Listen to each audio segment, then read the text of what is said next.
What's going on, everybody? I'm Straight Up Bananas, and thank you for checking out today's video. In today's video, we are going to be kind of explaining the new create a class system called Divisions.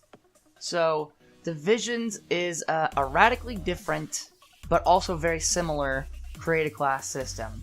And I think it needs a little bit of explaining, more or less just because people have been asking me about it. So I figured I would take a second, make a video about it, and kind of give you my opinions on it. Alright, so first off, the new create a class system is called Divisions, and there's a very good reason for it. As soon as you get into the Divisions itself, the very first thing you're going to be choosing from is actually a division. What these are is essentially, I'm going to call them roles for lack of a better term. It's kind of a generalized playstyle, I would say. For example, the infantry class is more or less built around ARs.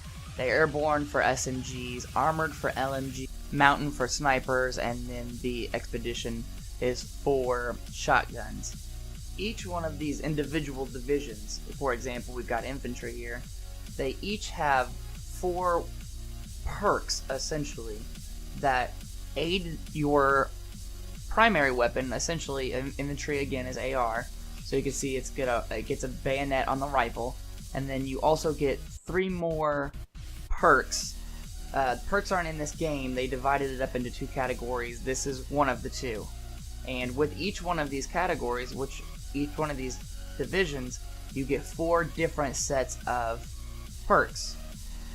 Alright, so after we choose our division, which is essentially the playstyle we're going to be choosing, we then check our primary. So in this case, I'm choosing infantry.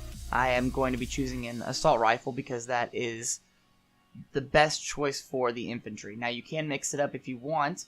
You can run, for example, people run the snipers on airborne just because they want to move around the map quicker, but it does help a lot if you choose the appropriate primary weapon for your division.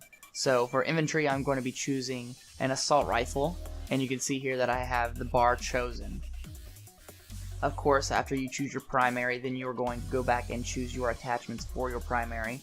One of the perks that came along with the infantry, if you saw, was carrying an extra attachment. So I have 3, but then I also have a separate perk, which we'll get to talk about later, that gives me a 4th for my ARs. So you can see I chose 4 separate attachments for this particular AR. Once we have our AR picked out, our primary picked out, we are going to choose our secondary. In this case, I picked the machine pistol. Then you also will choose your attachments for your secondary, unless you pick the shovel, which of course you don't get attachments for. But we're going with the machine pistol and extended mags for this particular class. Alright, and then the last thing with your create a class system is the second part of the perks I was talking about earlier. So we have 4 perks that come along with your division. Now we have these things called basic trainings, and as I scroll through this, you can tell that there are several options. Each one of these basic trainings does come with 2 separate perks put into one.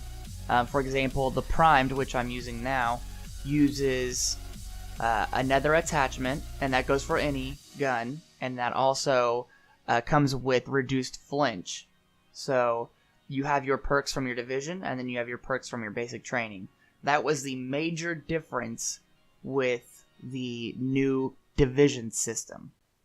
Overall, this is quite different, but at the exact same time, it's very similar to some of the other things that we've seen in Create a Class in past Call of Duties. I would say, as far as my opinion goes on this, right away, I was nervous, super nervous, but after playing for a while, I think that this is actually pretty awesome. I don't think it's the best. I'm still a fan of the Pick 10 system that we saw in Black Ops 2, Black Ops 3, the newer ones essentially. But I will say that I think this is new, it's different, it's fresh, and I honestly think, being a fan of competitive Call of Duty, I think this is going to play really well into that, because like I said previously, this is kind of breaking things up into roles, and that will make for more teamwork, which I think it just makes better gameplay as far as competitive goes. I'm excited for them to release ranked play, and then me and the rest of the guys from Straight Up Gaming get into it and kind of figure out our own roles and we visit this back again and kind of talk about how there's different roles with the new division system. But overall, my opinion is I like it. I'd rather see the pick 10 system, but this I can definitely work with it. Alright guys, I hope that helped a little bit. If you do have any questions, absolutely feel free to throw it down in the comments. I'll reply back to them, or if I didn't do a good enough job, honestly, I can just make a follow-up video to this. If you'd like the video, please leave a thumbs up. I absolutely appreciate it, as you know. Subscribe to the channel if you have not already, and make sure you click the notify bell. That way you know as soon as I upload. With all that being said, guys, peace, love, and positivity. I'll check you later.